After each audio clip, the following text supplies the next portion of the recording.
We're talking today with Mr. Eugene Borek of Grand Rapids, Michigan, and the interviewer is James Smither of the Grand Valley State University Veterans History Project. Now, Mr. Borek, can you begin with some background on yourself? To start with, where and when were you born? Well, I was born in Grand Rapids. In what year? In 1925, January 27th, 1925. My parents are Polish. Both of them, my parents, are immigrants. And what did your father do for a living? Well, we first started out as farmers, and then we lost our farms during the Depression. So my father ended up as a carpenter. Not a carpenter, but he was a furniture person. Mm-hmm. Worked in the furniture factory. And of course, my mother used to clean offices and stuff to make us. My mother had 5 boys, and so she had to work to give us something to eat. Sure. I went to parochial school, St. Adalbert's, and I went from there we went there to the 9th grade. And then I didn't follow some of my fellow students because they went to Catholic Central and I went to Davis Tech. I wanted to learn a shop trade because they had shop training in there. Mm-hmm. So I went in there and took up machine shop is what I was then. And so I was in my 11th grade, and I was coming home from school one time. We lived on the west side, and I was going down Line Street, and there was a recruiting station was there. So I stepped in there, and the guy says, "What do you guys want? What do you want?" I says, "I want to volunteer." He says, "How old are you?"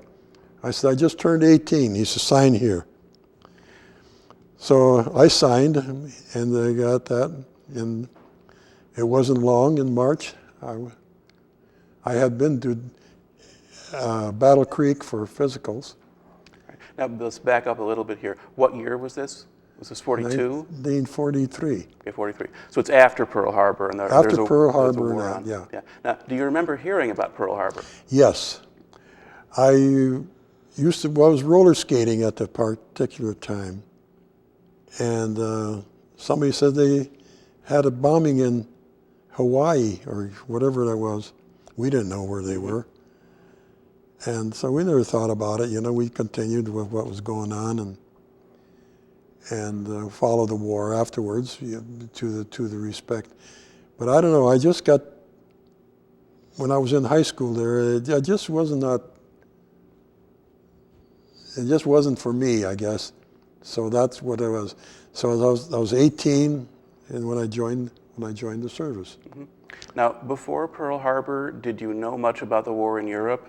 I mean, Germans attacking Poland? Yes, because, see, I had family in Poland, and they attacked my family, and my cousin, my dad's nephew, he got captured in Warsaw, and he was a prisoner of war for 7 years. So, I kind of felt that I had to do something. I told my mother once that I was going to join the Polish Army because they were picking people up in Canada. They never come to the United States, but they were in Canada. And the first thing my mother says, no. I think I just turned 17. Mm-hmm. And so I didn't, so I waited. And then when I signed up with them there, but I had my eyes on it. I wanted to, and I don't know why, but. All right. Now, once you do enlist and they bring you in and you go to Battle Creek for processing, where do they send you then for basic training? Well, we got on the train and it took us to Camp Grant, Illinois first. And then we went from Grant, we weren't even sure where we were going yet till we got to Camp Grant. Then all of a sudden, there's a couple of guys that I knew quite well. They stayed, and I went to the 78th Division in Camp Butner, North Carolina. And we were there for, well, I don't remember how long. Close to a year, probably. About not quite a year. Yeah. Not quite a year. All right. No, Describe a little bit start with the camp itself. What was Camp Butner like? Camp Butner was a tobacco plantation at one time, because they still had the dry stuff, and the guys used to sample it when we go by them, which was not very good, but it was a good camp, and it was a good division. The only thing wrong with it was we had Southern sergeants, and we were Yankees. That didn't go very good very many times, because I shouldn't say that. I mean, well, actually, you wouldn't be the first. They give us chores and stuff that, they could get you the mistakes on stuff. I went home on furlough one time, and as I was leaving, the sergeant says to bring back the gas ration stamps. So when I come back, he says, "Where's my stamps?" I said, "Sarge, my father needed them more than you did, because we come home, they give you so many stamps, mm-hmm. so you could have it to drive around in." And so consequently, I was not on the good list, So we trained, and we did the jobs that we were supposed to do, and it was very interesting. I liked what I was doing, and I was in company headquarters for a while, and when I was with them, we were on maneuvers in the Smokies, and I'd never seen a mountain before. And when we went back, we were in there, and I was kind of like a chase guy that used to chase around for stuff. Mm-hmm. And the captain says, "You got to bring the kitchen truck into our headquarters, so you got to find out where they're going to be." So when I went over there, and I said, "Would be there," so at 4 o'clock in the morning, I had to be there to pick them up. So when I got there, there's 5 trucks waiting, and I'm the only guy there, and I was going to pick up one truck as my own. So we waited, and they waited, and waited for them guys. So they said, "Well," I said to one of the guys, I said, "Follow us, and I'll take my guys first, and then you guys follow them, and then when we get to mine, it's up to you to get the rest of the way." So then I did that, and I got a little commendation for that. They put it in writing. Mm-hmm. So, but other than that, though, I learned a few things, and I learned how to take care of myself. And okay. Now, did you have a regular assignment by the time you finished training? You knew what your job was going to be in the division? We were in the mortar section. I was in the 60 millimeters, and I was not the gunner or not the assistant gunners, but it takes everybody to be whatever it is that people have got to bring the ammo mm-hmm. in, right. And that's where the jobs that we had, because we carried them. When you went in battle, you had 3 in front and 3 in back, and you had a kind of a bag where they, mm-hmm. So you ran with those things and around in the combat zones, Right. But that was part of our training, and of course, how to live in the mountains and stuff. See, I think technically we were supposed to go to the South Pacific, but somebody said that MacArthur didn't like anybody from the 5th Division, so he didn't want them over there. So I was very glad about that.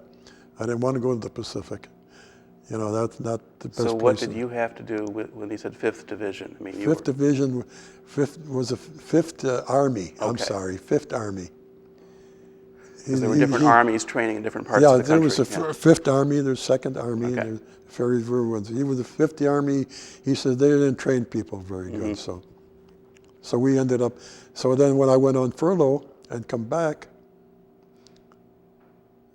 That was the last time I went.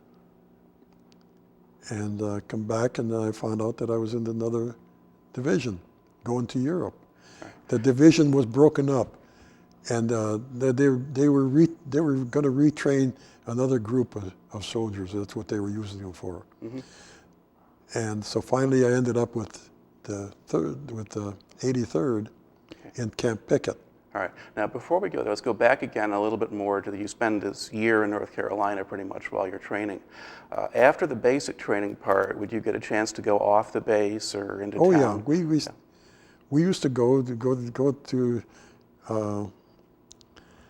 or Duke University or some of those colleges. We used to like to go Durham over there. and We like to go over there to them because they were very, very nice to see, and I'd never seen anything like that before, you know. And of course, I wanted to go see it was in North Carolina Pre-Flights, I think. That's where Ted Williams and Johnny Pesky were training for they were flyers in the Navy. Mm-hmm. And they played baseball against us one time. Not very good. We weren't good. But no, it was good. I had good training, really, and we learned a lot and learned how to protect. And one thing that I did in recruiting when we were there in Camp Butner, we learned how to dig holes, and we dig a lot of them.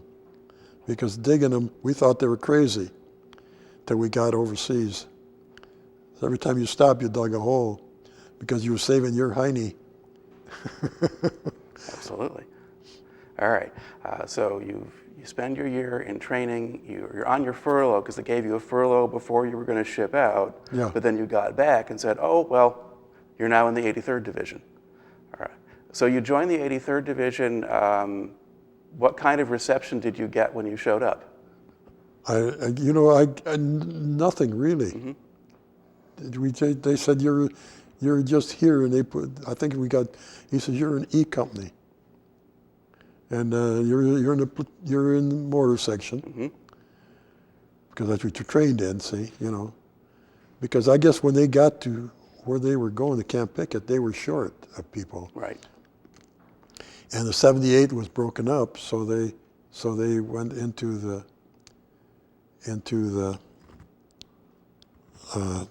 we went into the 83rd then, Right. which I was glad. Going to Europe instead of. But that was a bad ride too. Yeah. Believe me. Yeah. What was the trip over like? Oh, again, one of those Kaiser Liberty ships. And no, it wasn't. I'm sorry. It was a cruise ship. Mm-hmm. Did you ever sleep in a hammock? Well, that's what we did.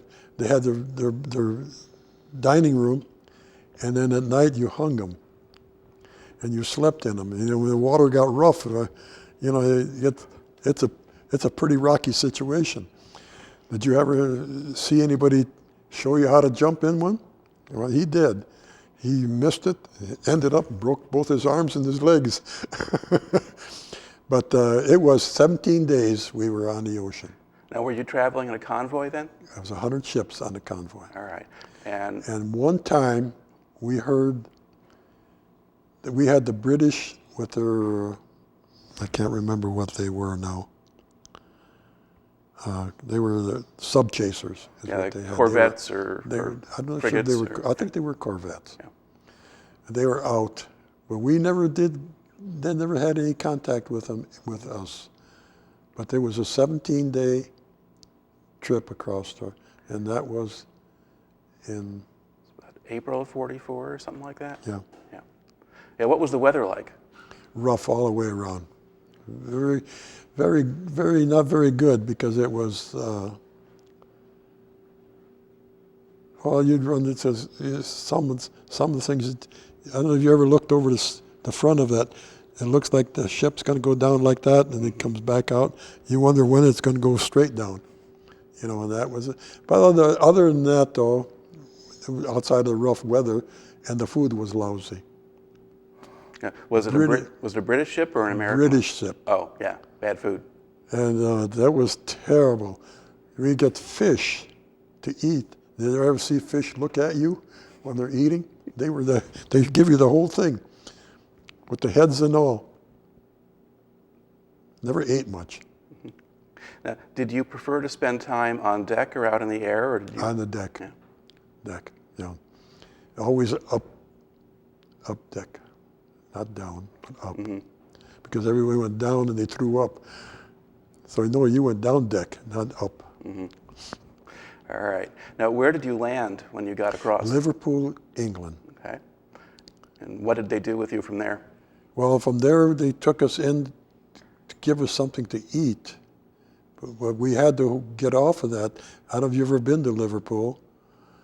It was so dark and so black, it was the middle of the day. You couldn't even see, you had to hold the guy in front of you to keep falling off from going down the gangplank. And then we got inside and got to eat, and they had these little bitty light bulbs. You couldn't see actually what you was eating. Did you ever have eggs? What do they call them? Sometimes they would depend on what the cook cooked them. They were green or they were yellow and whatnot. They didn't taste very good. And being in the infantry, you never did get much good food. In basic training, I did. Yes, I can't say I didn't. All right. Now, did they move you to a base then after Liverpool? We went to Wrexham, Wales.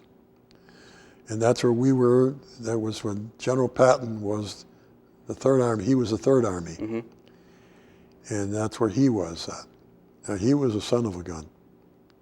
You didn't dare walk outside the tent unless you had your ammo belt on and your shoes and you had the leggings on. We had leggings, we didn't have boots.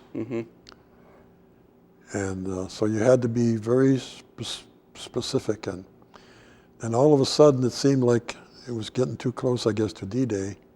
They must have hauled us out of there because we were put in then in General Bradley, First Army. Yeah.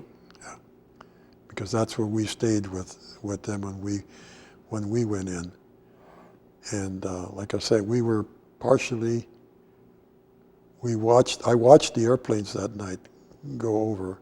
We knew then something was big. They still didn't tell us what it was. But somebody said that's where we're going. So we were on, then when we got ready to go, they put us on the train out of Wrexham, Wales. We had to have a train to go to Portsmouth. And then we got on the boats. I can't remember now what kind of boat it was, but I know it held the whole company was on it. And then when we got on there, and we were partially across one day. I can't remember now what day it was. It was earlier day, and a storm come up. So we had to go back because there was no way they wanted to take us in. And so we turned around and went back and we stayed there one day, 1 or 2 days, I guess. And then they took us back and we got into LCIs. Which are the big landing craft. No, the LSTs are big for tanks. Where the LCIs are landing craft infantry. Right, but that had the stairways on the two sides. No. Because at regular. You went over the side. Yeah. And into the thing, and you had when you got to where you were going, it dropped down. Okay, because an LCI didn't have the front ramp, or most of them didn't. Yeah, this one did. Okay. This one had a ramp when we got to. But you were they sent you in a landing craft rather than in a ship. Well, they call it landing. It wasn't a ship's plane. Craft. Okay. It was for a regular landing craft ship, what they used for, like they did on D-Day. Right. And of course, we know you could see still some coming up out of the water. So where did you land? Omaha Beach. You went Omaha Beach, okay. So this is now kind of the later part of June? Later part of June, I would say, I can't remember exactly when. The book says, you know, it all depends who the guy was that wrote it. Yeah. Was he with the landing craft? I thought we landed sooner than what he says in the book. He says the 23rd of June. I still say we landed sooner. Parts because of the division they were earlier. They were up over the hill, and they were actually going into the hedgerows when we got there. Right. But we were coming in, and specifically our job was to go in, and we had to go through a little bit of it to fight a way in there. But we went to Carentan, the airport, the air boys, the 82nd and 101st. Now they took Carentan, and that was a bad lick, because they really. Well, they didn't have heavy weapons, and they were fighting regular German Well, infantry. it wasn't so much the heavy weapons as I'm not going to say it. Okay. I'll tell you after you're not talking here. All right. But basically, we're trying to follow your story in particular. So you come in, you land, you move through Carentan, and then you move forward. Well, we were in Carentan for a little while. Okay. Because we had to still take it, and part of it, because they were in part of it, and they were in part of it, they were off in one part trying to recruit some of their guys. They landed in a swamp. They landed places that they weren't supposed to land, and it's kind of a disaster what happened with those boys, because I'll tell you. The paratroopers being scattered over a large area? They were scattered all over everything, and they were dropped in the wrong places. You know, that was wrong. So anyway, we got into that place, and I can remember one spot one time that we were in, and we were kind of cleaning up here and there, and going to houses and clean them out. And I don't know if you ever been scared in your life or not, but we used to have to go into houses, and one guy'd go downstairs, one guy'd go upstairs. And a lot of times I went downstairs, and there's no light down there. So you go down the ground, and you feel around. And we were in one place. One guy was doing it, and all of a sudden the two people come out of the doorway, the German and the American. And I don't know which one was the scaredest. They both were shivering, and you shivered all the time on something like that, because you didn't know what to expect, what was going to be down there, you know. And so it was a kind of a scary thing, but it had to be done. But it always seemed that the guys that carried it got the guy that had a BAR, he had to go upstairs. And you know what a BAR weighs? It weighs about 28 pounds. And we had a sergeant that used to like to stand at the doorway. You go down, you go up. Well, we got into one place over there, and the kid with the BAR stood there like this. He says, "Sarge, where are you going?" He said, "I'm going up." So he went up, and I went down. But anyway, you know, it was sometimes you had to train a sergeant too. Right. You know, not that they were trained very goodly, but you know, when you're pushing guys, and they're kind of a hard way to go. Well, you were all learning the job at the same time. Well, you're learning too. But you know, but when you do 3-4 stairways, you know, that BAR gets to be pretty heavy. And I was lucky. I just had my rifle, and so. Now, how long do you think you spent kind of trying to just clear out the Germans from that area? Just a couple days, or? Well, we stayed on the outskirts of it, and we went into certain parts of it down there, and there was, What we did after that, there were some points over there that we pretty much they want. I don't know what it was, why they what it would take, but we lost guys and we lose guys and get new people and you wondered sometimes, well, why aren't we moving out of here? Mm-hmm. You know, we're stymied, and that's what the hedgerows did to you. Yeah. So at a certain point, you're not just sort of clearing out rear areas. You are trying to move forward. Trying to move south. forward. Okay. Oh yeah. So now you're in the hedgerow country, the bocage country of Normandy, where there was a lot of very hard fighting. Can you describe physically what the hedgerows were like? Well, the hedgerows were terrible because you don't really know what to expect.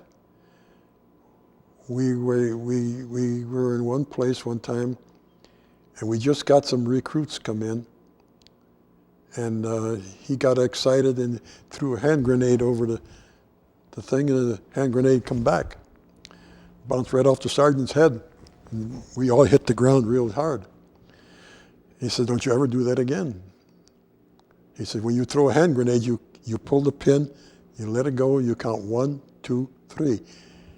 And then you throw it, and it blows it off the ground, see?" Mm-hmm. So that was part of our training. That's a big part of it. Mm-hmm. And be very careful. Now, how high were the hedgerows? I mean, the embankments,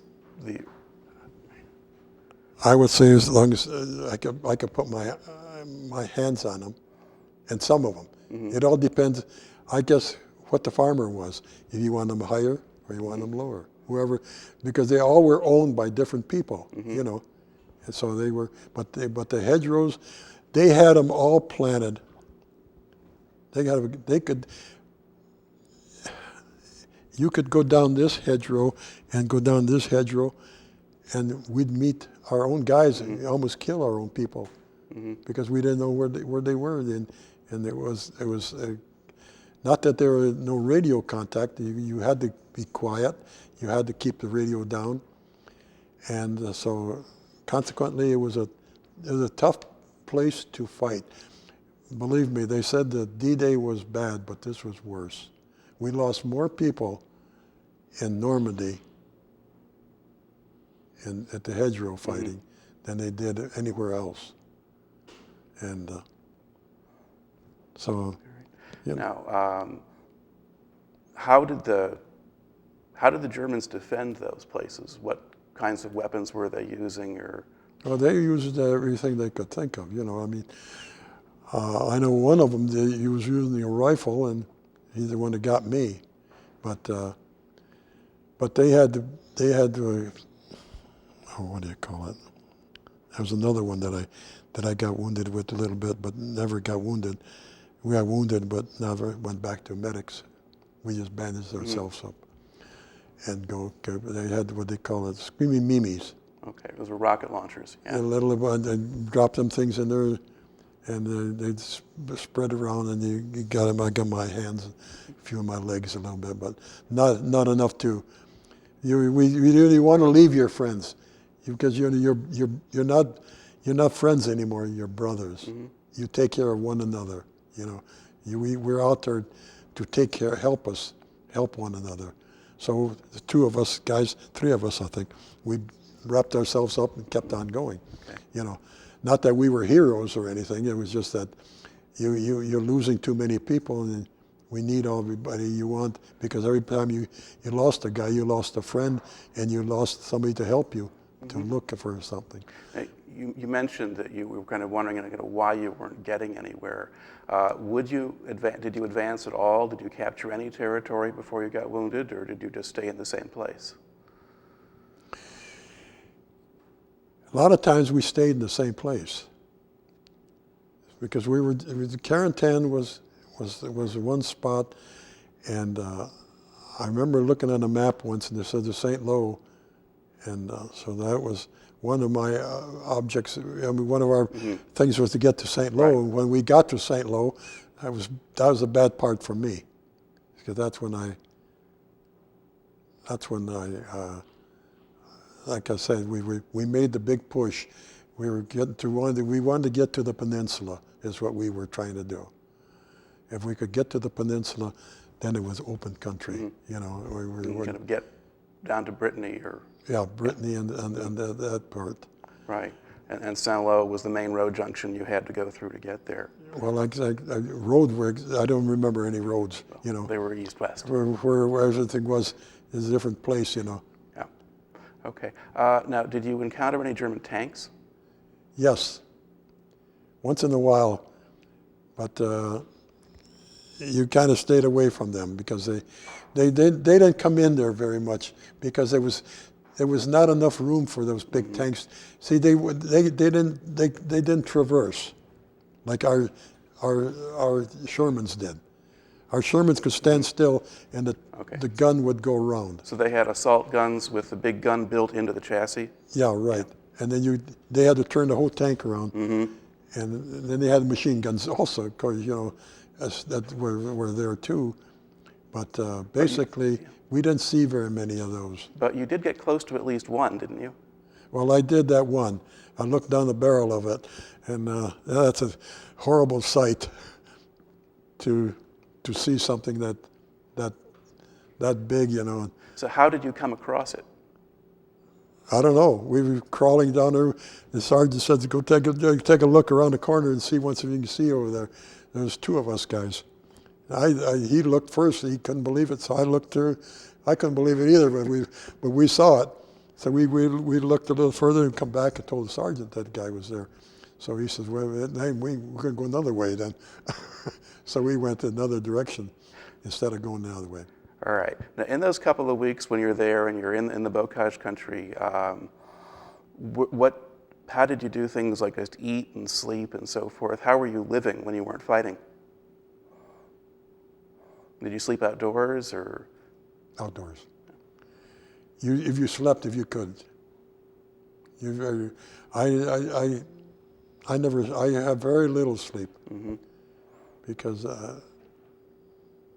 I learned that lesson at Camp Pickett, not Camp Pickett, but in Camp Butner. That sleep is you don't do that. I fell asleep once, and that was the time I brought the kitchen trucks in. I fell asleep and I didn't wake them up in the morning, so I caught hell.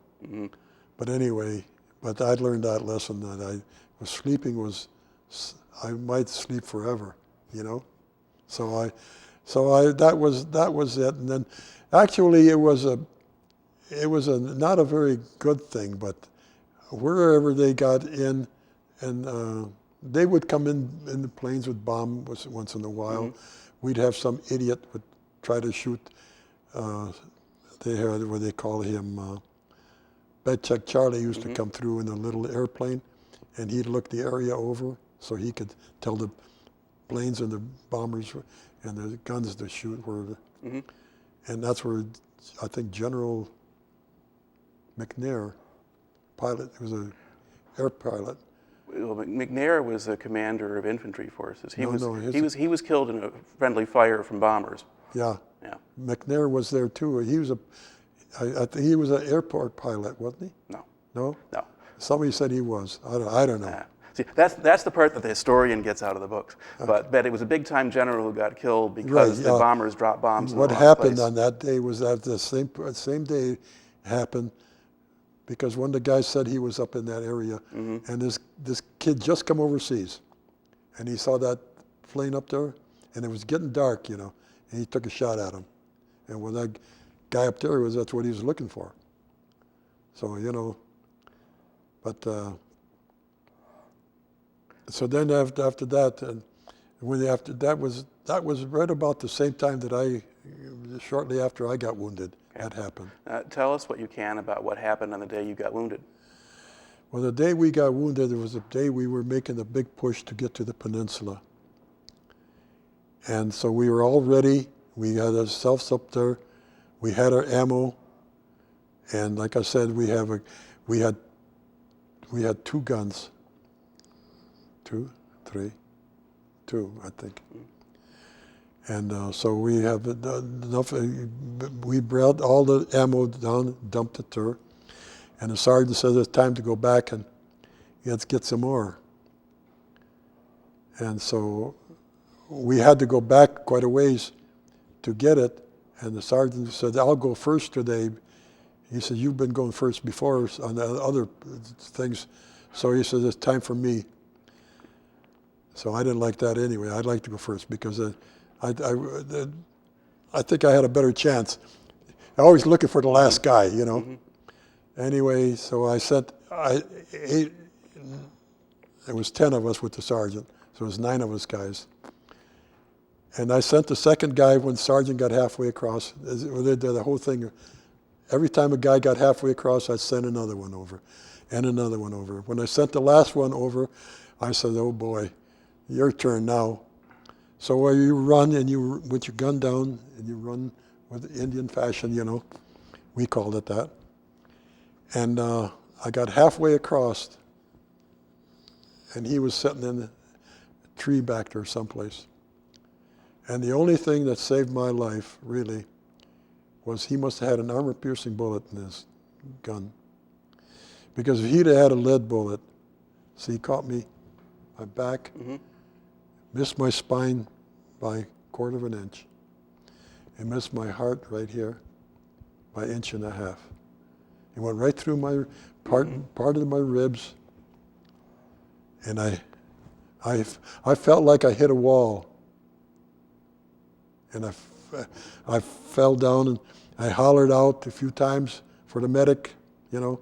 Normally that's a normal thing to do. I reached back and got my pills. They give you the sulfa pills, 8 of them, and you get we carried a micro morphine shot. Right. And I got mine, but I couldn't get my canteen. My canteen I was laying on it. I couldn't move anyway. So I took 7 pills without water. And you know what a sulfa pill is? About that big. I took 7 of them.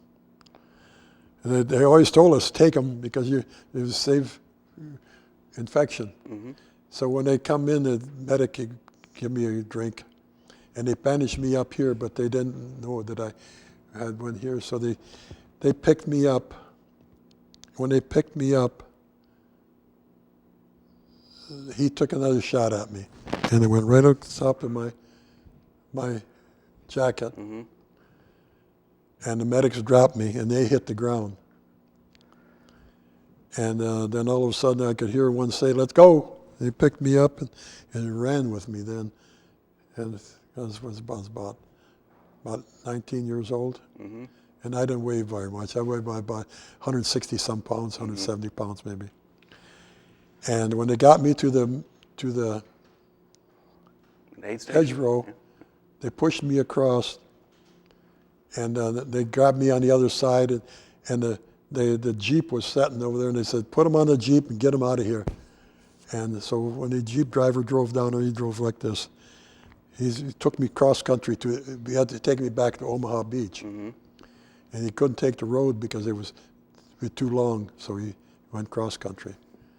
And when I got there, then the medics were great. They picked me up, took me in the room. I laid next to a guy that was a tanker, poor guy. He was going on his 12th pint of blood. I went on 6, finally. And so I went on with that, and the nurses were very great. They were right there. They siren would surround every so often. You know, those girls were just like infantry people. They took the same beating that the rest of us did. And boy, if anybody deserved honor, the nurses did. They were there all the time.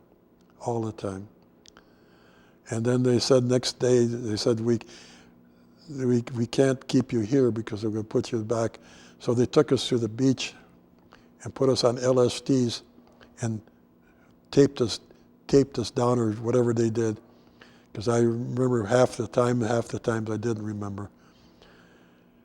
And we went back to where, I don't know where it was in England, but I know we ended up in Birmingham. I'm thinking that's where it was. There's a hospital there. Okay. And so they got us right in there real quick. And I lined up in the hospital where they had to work on me, and they lined you up like a food line, you know what I mean? And the nurses finally come up there and they give us a shot or something, and they said they taught us to count. Well, you know, I'm Polish. And I counted to 100, and she looked at me, she says, "What the hell are you doing here yet?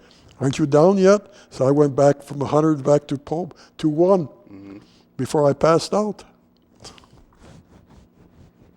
I must have been, but they were great. They're so good to me. And how long did you have to spend in bed? about a month. Yeah, they didn't want me running around. We just sneak off every so often when the nurses weren't looking, but when we would do it. And some of the nurses we had one they used to wake us up at 3 o'clock in the morning, and she was always afraid. Her hand would be just like this. And one morning she come looking for me, and I was under the bed. She said, "Borek, where are you?" The kid next door says, "Look under the bed." All right. Why were you under the bed? Because I didn't like her nurse. Oh. She didn't know how to give a shot. But we got what is it? There was a brand new stuff that first come out that we were some of the first few people in the Army to get that for. In like a penicillin or? Penicillin. Okay. Oh yeah, the penicillin was always cold. They had to put it in the refrigerator, and when the nurses would come around with it, it was still cold when they went into you. So, but other than that, though, no, I got treated very good in the hospital. And the major that we had there, he was great. He's going to send me home. I loved it. But he had to go back. He had to go to France and open a new hospital. And they brought in a doctor from the States that had, I don't know if he volunteered or what, but he didn't want to be there. He didn't want to be there at all. He says, "This is a waste of my time." And so he was our records were hung on the edge of our bed. He looked at that thing there and he says, "This is some smart remark," and the kid next to me said something to him about it. I don't know what it was, but it wasn't very nice. And then finally he come to me and he says, "You're going back." He says, "You're well enough to go back." So I said, "Okay." Now, what condition were you actually in? Was your wound healed yet? No. My wound, that's what they couldn't figure out, why it wouldn't heal. See, it sunk in real. I got in here adhesion. And what they told me that you ever get married and have kids, don't let them pull you, because they pull that, you'll bleed to death because you can't get at it quick enough. And so, no, when I got discharged out of the hospital, I went to a Repel depot and they put us on train and took us from the train to I don't know, we went back to Portsmouth again, and then we went from there to Le Havre in France. And every time I went someplace, I stopped, they had to change the bandage and put another bandage on. And when I got to the last place, just before I got to the 104th, they took the bandage off and it wasn't leaking anymore. So that was great. Okay. Now, initially, were you expecting to go back to the 83rd Division? I was expecting going back to 83rd Division. Yeah. And So where were they? Pardon? And where were they when you were going to I find have them? no idea. Well, we were going to find them because the train only went to Aachen. And after Aachen, you was on your own. Okay, but Aachen was pretty far forward. Yeah, see, I don't know where they were because I think the Hitler Highway was up from Aachen to Berlin, and we were when I was with the 104th, we got stuck in there one time for a little bit until the tanks come in. Then when the tanks come in, we moved out. Okay. Basically, you go as far as Aachen, and what happens when you get to Aachen? Well, I went to a replacement depot, which we were supposed to do, And they said to me, he says, "You're not going back to the 83rd." There was a few of us guys. And so I said, "What do you mean? We don't want to go back anybody else. We're with the 83rd. It's where we want to go to." Well, he said, "You're going to go with this outfit here because they lost our cadre. And you guys are going to have to go in there and be squad leaders." That's great. We were squad leaders without rank. They never give us the rank. They're supposed to give us, we were supposed to be staff sergeants. You look on my thing over there, my son-in-law put that on. He said, "Dad," he says, "you deserve that." So he gave me a buck sergeant.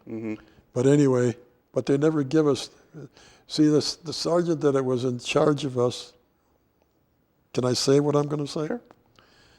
Was a horse's behind. He didn't like me and I didn't like him. He was killing people. Stupidity. Stupid things that he was doing. And he said, "What the hell do you know about this?" I said, "I was here before you was." I said, "I fought in the hedgerows." Well, he said, "You got to do what I want to do." Well, my guys liked me because I didn't ask them to do anything that I wouldn't do first. Because I was the kind of guy I was. One of my sergeants was before, that's the way I was trained, and that's the way I took my guys. And they liked me. And every time they did something that I wanted them to do. Finally, we went on one with the sergeant, and we got to position. He said, "You follow me." I says, "I'll go my way, Sergeant, you go yours." When he got there, he had 6 guys. I got there, I had my 12. So after that, he reported me to the lieutenant. The lieutenant come to me and told me, he says, "You're going to be in the squad now. You're not a squad leader anymore." So I was, and they put me in that guy's squad. I almost got him killed too. But he was still stupid.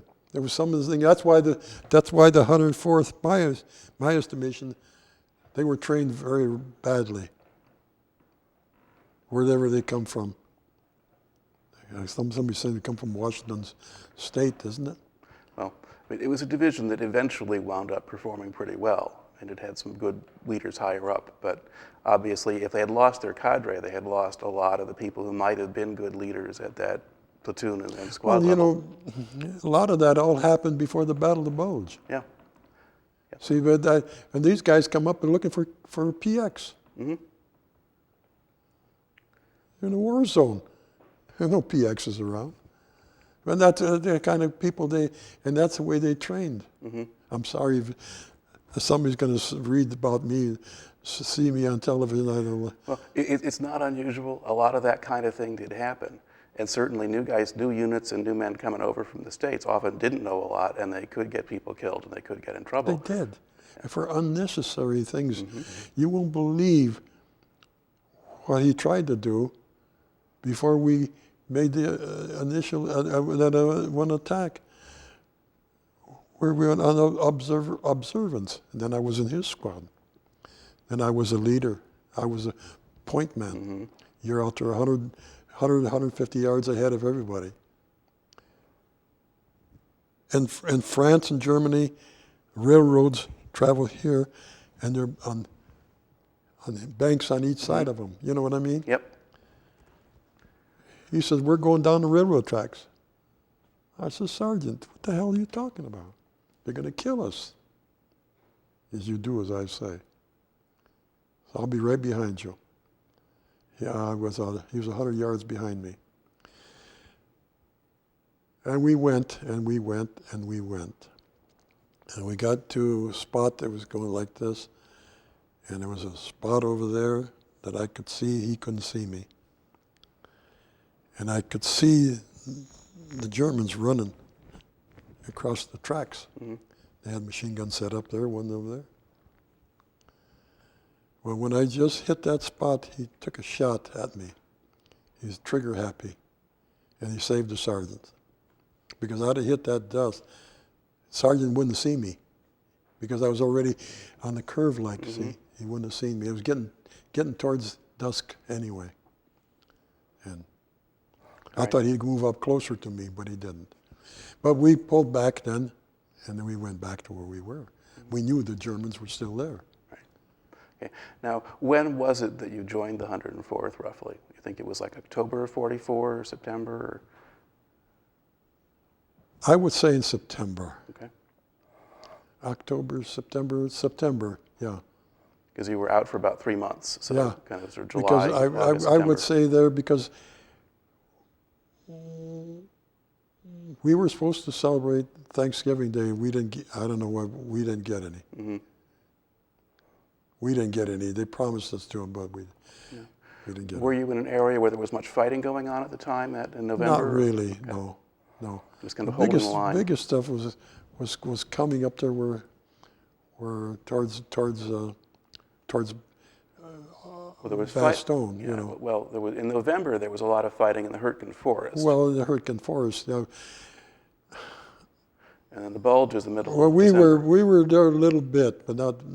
We got out of there as quick as we could because, you know, when you drop shells in the woods, they blow up there, and if you're down here, you're going to get it. So we got out.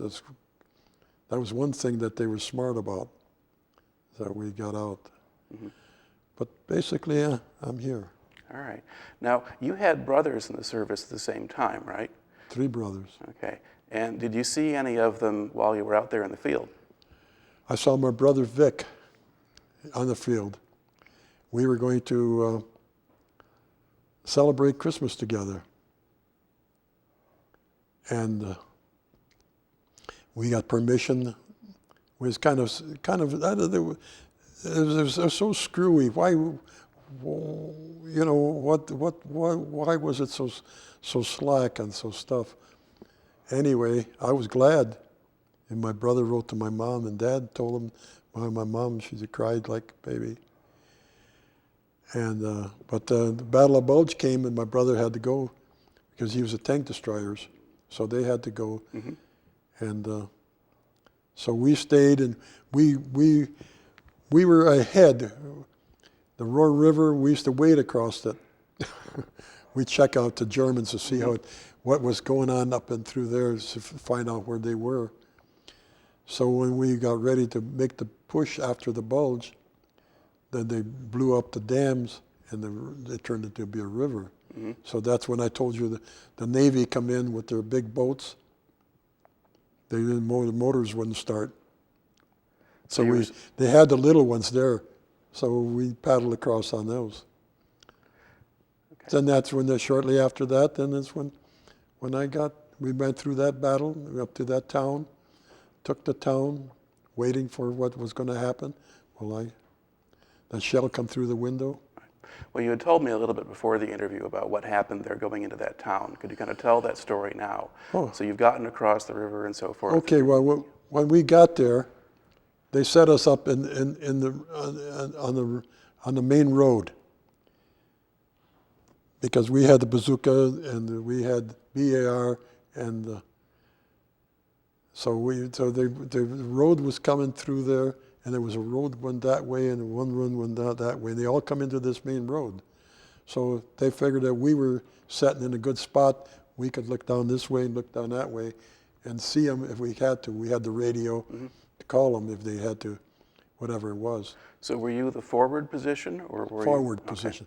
We were as far as, like I say, infantry, we were ahead of everybody. Some guys will say differently, but we were there because somebody said, well, tanks were ahead of you. Where were the tanks going? No, they waited until we got there. Mm-hmm. We tell them where to go, you know. But anyway, we were hungry because we couldn't get back to, one guy went back to get some chow. All we had was sea rations. So he was out there looking. It was kind of like a place, I don't know where he went, but he come back with 3 dozen eggs and was setting up there on a counter. We was going to take a helmet and build a little fire, and we cook everything in your helmet, you know. You would shave in your helmet, and you do everything in your helmet, believe me. And so when that shell come in there, it took the eggs out. I don't know what happened to them. But then, of course, then after that, I don't know what happened. I was there I was wounded at 7 o'clock, 7 o'clock in the morning, because when we made the attack about 6, it was about 7 o'clock, 7:30, and it was 7:30, 8 o'clock before I got pulled out. Can you imagine that building like that? They'd have no back door. We couldn't take me out the front door because they had it zeroed in. So we had to wait till it got dark. Then when it got dark, then they carried me out, got me on an ambulance or someplace. Okay. Now, what kind of building were you in? Butcher shop. Okay. See, when that thing blew, it blew everything. The ceiling come down, everything come down. You know. When I was in a hospital in Paris, all they wanted to know was where the beans. I had my hand was cut, my fingers. This one, I don't know which one though, were broke, both of them. The shrapnel hit it right here, and I got shrapnel all over my body, and my face is still loaded with it. I have glasses. I got shrapnel here. Anyway, it's there. You know, they don't take it out, so I keep it for souvenirs. I'll give it to St. Peter when I get to see him. All right. Now, who else was when you were so basically you're in this butcher shop? It gets hit. Did anybody else get hit besides you? Yeah, my friend. We were sitting there waiting for the guy to come back so we could have something to eat. And he was telling me a little bit history about himself. I asked him how long he was in. He says, not very long. He says, I got in. I said, I don't think I had 2 weeks of basic training. He says, and he had 4 kids at home. Why the hell they took him? I had a guy in Normandy, 7 kids.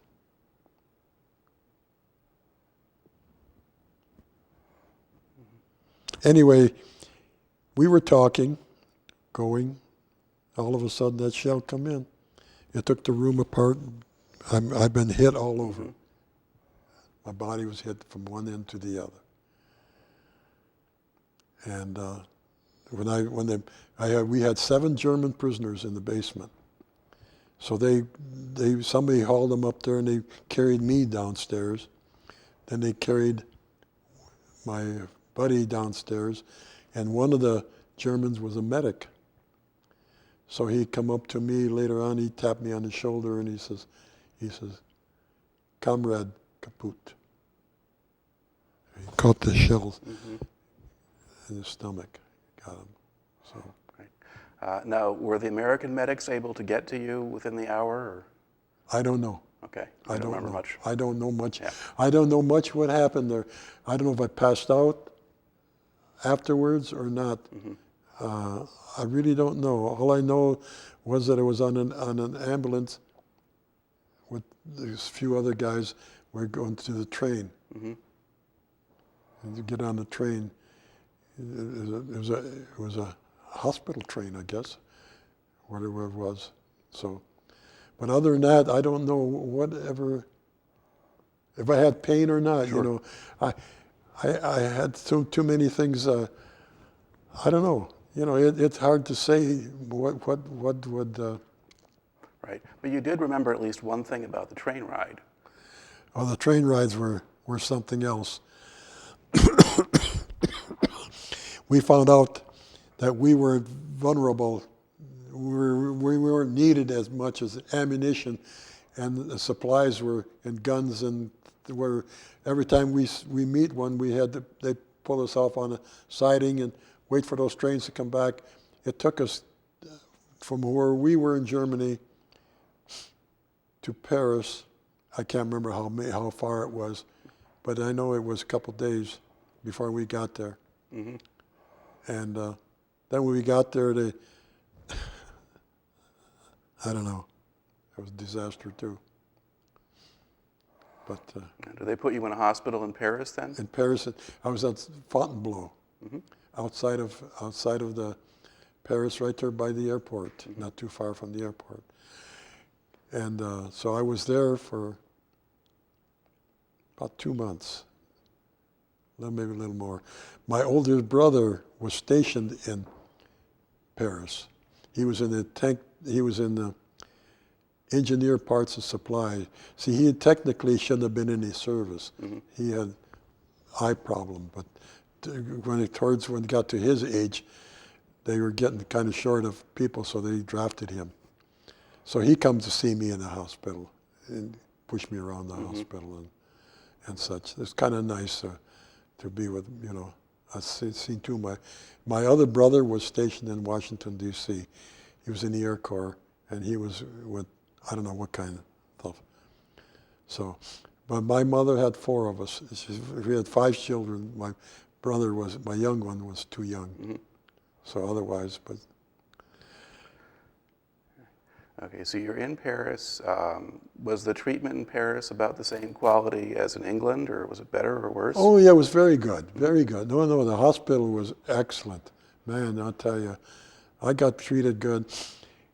And the doctors were good. Even the eye doctor, he didn't do exactly what I thought he would do, but he took this shrapnel out of here. It was right next to my eye, so he did take that one, but he left the rest of them alone. But no, it was very good. Hospital care. I can never complain about outside of the nurse, but that's something else. That Right. She was okay. She was just scared. She was nervous. Right. Now, while you were there in the hospital in Paris, could you get up and walk around and do things now, or? Well, for the first month, no. I think I couldn't get a shoe on.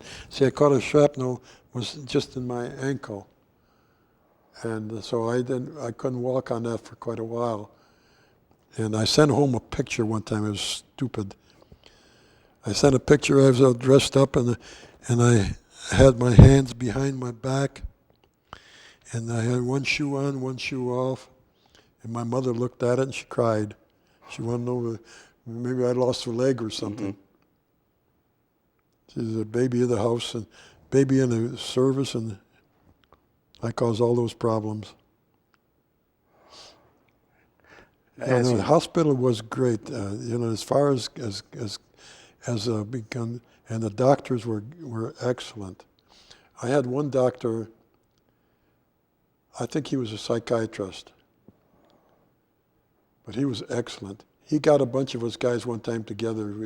We were sitting around, and he said, "I want to tell you guys something."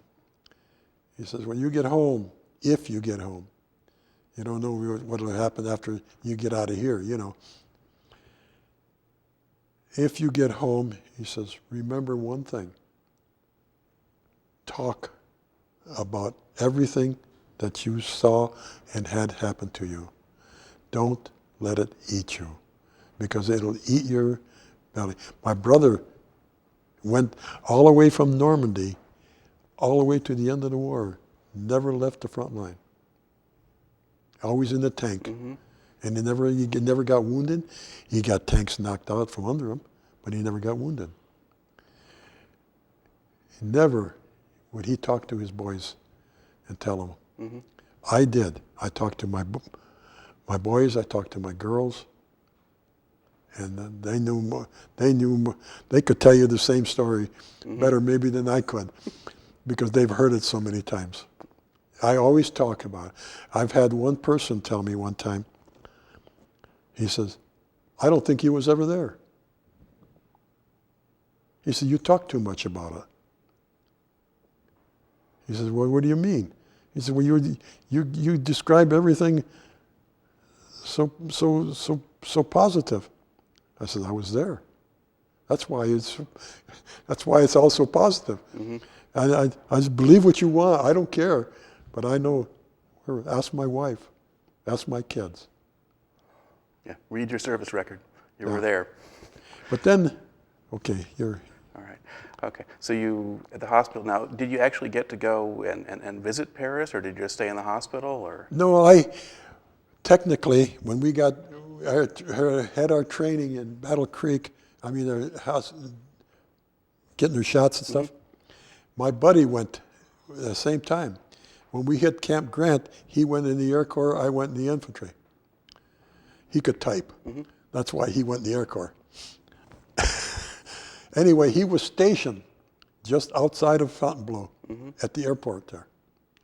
So I got to, him and I, after I was able to walk, where, you know, could do things, we'd go out, him and his buddy, they'd come on, we'd go to the Red Cross and we'd go party a little bit, you know, we had a little of that stuff too. We had a lot of fun at dances. I didn't dance, but we had one guy there, he was a nut. We just bought a bottle of champagne, and this girl come dancing by us. She had a bare back, and he said, watch her. He said, I hit her right in the middle of the back. Hit her right in the middle of the back. But we had a lot of fun. Right. He was a friend of mine.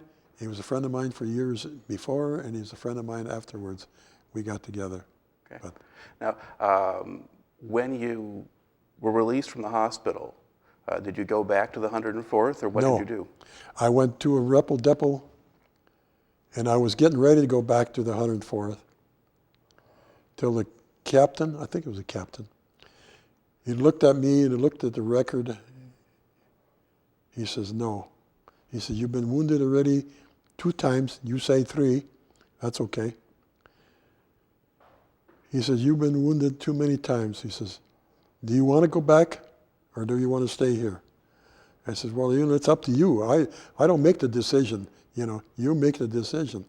He says, I'll go back if you say to me I have to, because I follow the rules, and you got more rank than I have. He said, no, you're all done. You're no going back, no more to infantry. You're not going no more war. He said, I'm going to put you in something you might not like, but he said, I think it's the best for you. So he put me in the military police.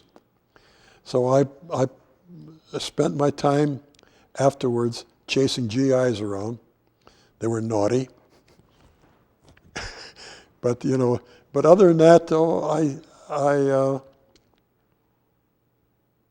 I traveled a lot around the country of France. And a lot of times in my experiences, I was in the Vosges Mountains once. I read about them in history books, but I never thought I'd ever see them. I've seen castles built on the side of them, the mountains. How they ever did it, I don't know.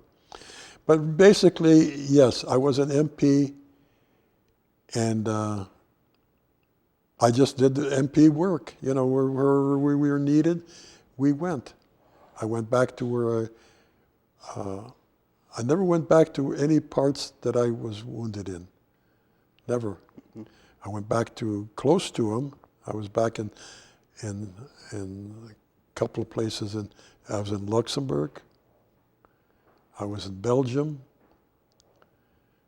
I was in Aachen. We saw the Siegfried Line, and we were part of that. The Siegfried and the Vosges and the French. What was the name of theirs? Maginot Line. Maginot, yeah. The Vosges and the Maginot. You know, we caught a lot of Germans, I guess, in those things, but they were hiding in there. They were waiting for the Americans to come so they would be all done with the war, you know. And a lot of them. So I never run into those. I never had that opportunity. But other than that, though, I traveled around France Now, were you mostly directing traffic, or what were you doing? Directing traffic and cat house duty.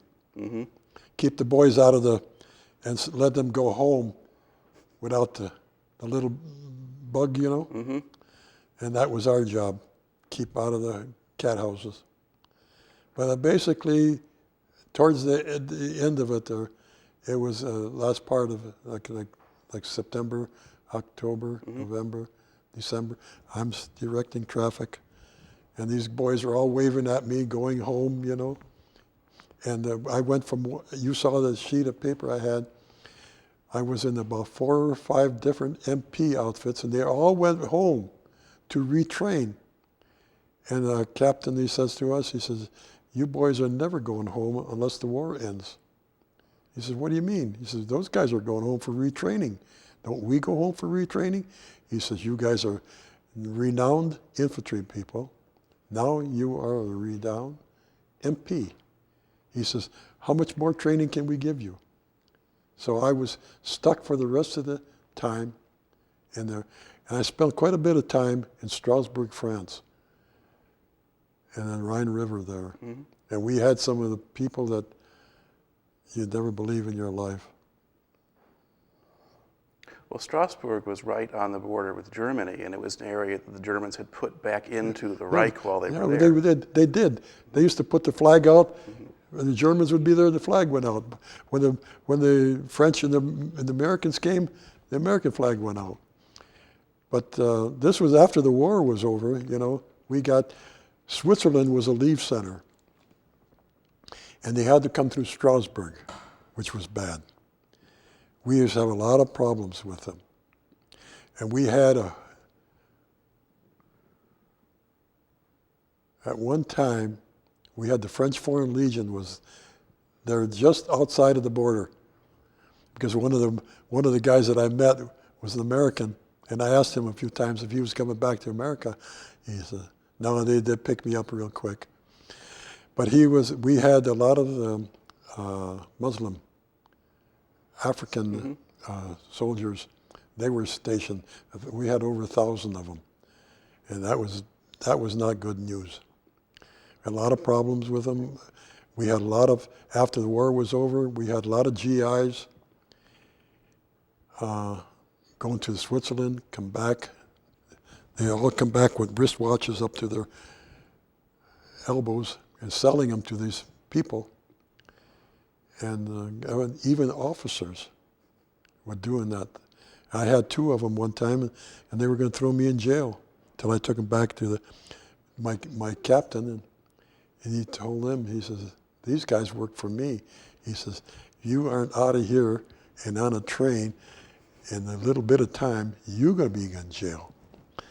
But we used to have about every other day. I never was on a detail. The Rhine River was there. And guess who was in the Rhine River? Americans. They were trying to cheat these Muslims out of their paycheck. How would you like to buy a carton of cigarettes and have a block of wood in it?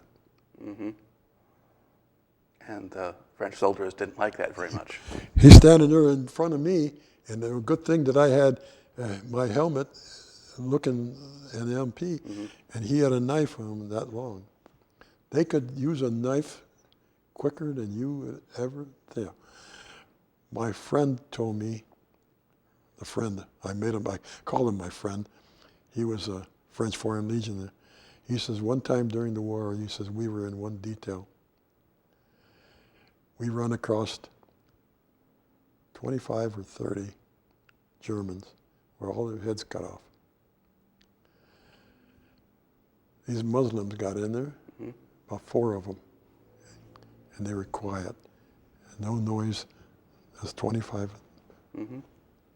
Yep. And they were doing the same thing to our GIs. They could pull a knife on you quicker. All you had to look at them and see them. Mm-hmm.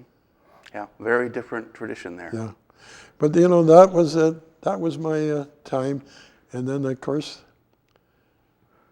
Well, I guess before we leave there, can you tell me a little bit about what life seemed to be like for the French people in the area that you were in after the war? They were very happy in a way. They were, you know, we give them a lot of stuff.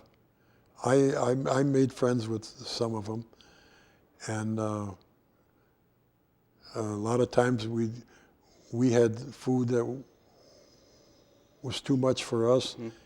We give it to them. little kids never saw an orange or an apple.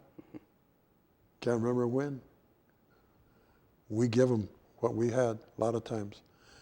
But basically, they liked us. Mm-hmm. They liked us. Paris was a different town.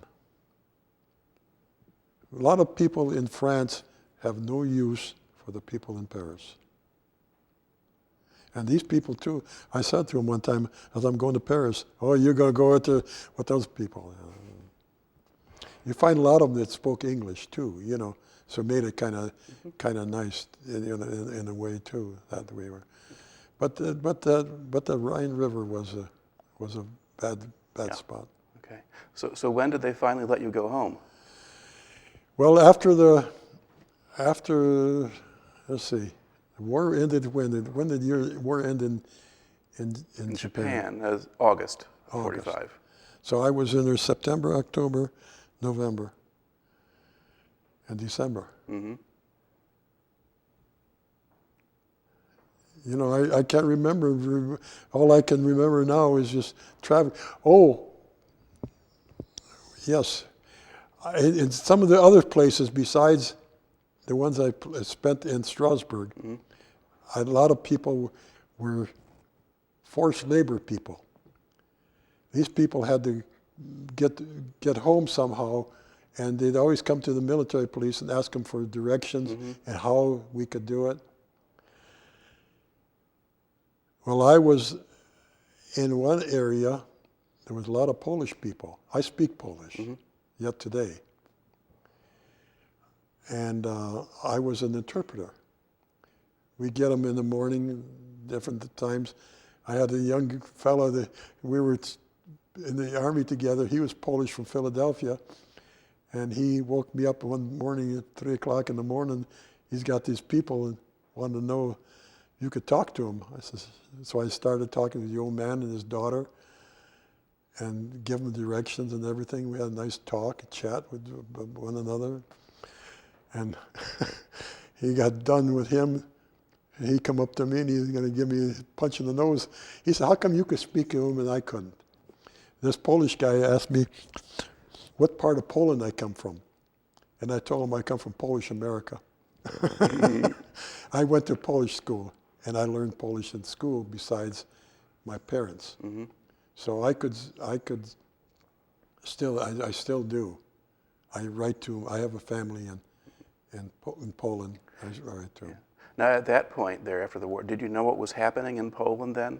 No. Because the Soviets came in and they were not We very got nice. letters. My dad got letters. Mm-hmm. And he talked about the Russians.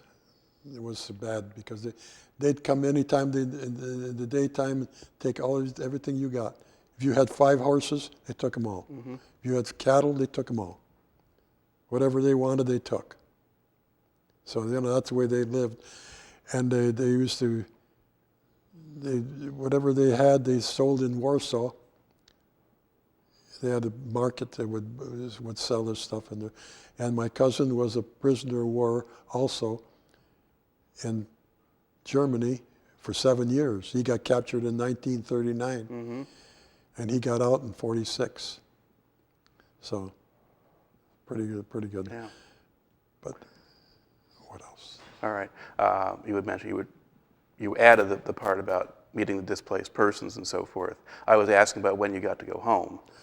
So I got when they got on that thing there, they told us, he says, we're going home, and we went into, I can't remember what the camp was. It was a big airport outside of Marseille, mm-hmm. and we got on the train up to there, and then we had big tucks, and we come home. I was coming home I got on that boat, I can't remember now, in the Mediterranean. I come home the 1st of January, was on it 17 days, so sometime in November. No, December. Of December, yeah. So I celebrated Christmas on the morning. They were supposed to give us some good food, and we never got it. Yeah. Now, were you on a Liberty ship this time? No, it was a Kaiser's Liberty ships. Yeah, Liberty yes. ship, yeah. Yeah, Liberty ship. 2,000 of us. Mm-hmm. And we were doing pretty good. Then we used to get a lot of, a lot of people in the wintertime in America get hurricanes. Those hurricanes come across the water too. Mm-hmm. And our captain says one morning, he says, "We're not doing very bad." He said, "We went 2 knots forward and 4 knots backwards." Mm-hmm. He says, so we went from there, we went up to the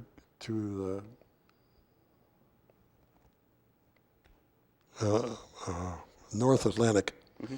and we thought we'd be better. It was not better. We landed in, and then on the 1st of January in Newport News. Mm-hmm. And the ship we were on was cracked right on the bottom. And if a few more days with those 2,000 guys on it, and I don't think we'd have made it home. But it was cracked. Mm-hmm. When we were standing up there taking a look, the guys were talking with them.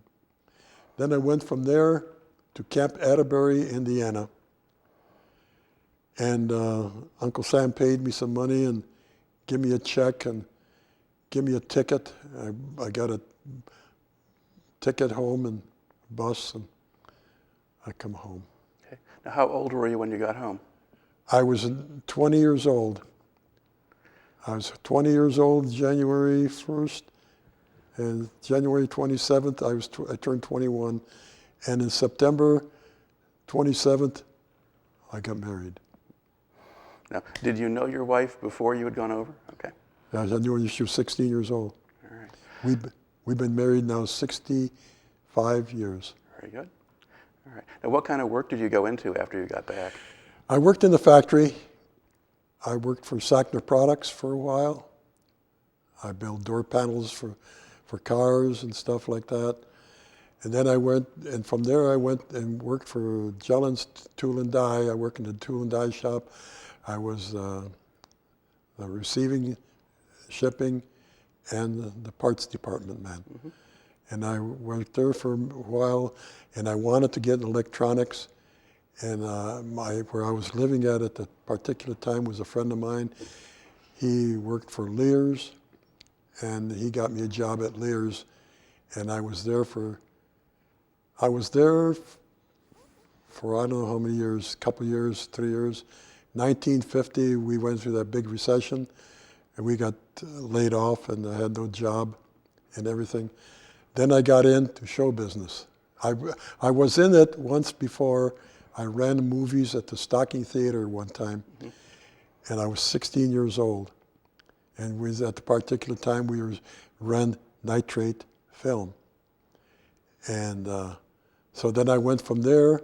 I went through other theaters, and then I became the business agent of our local union.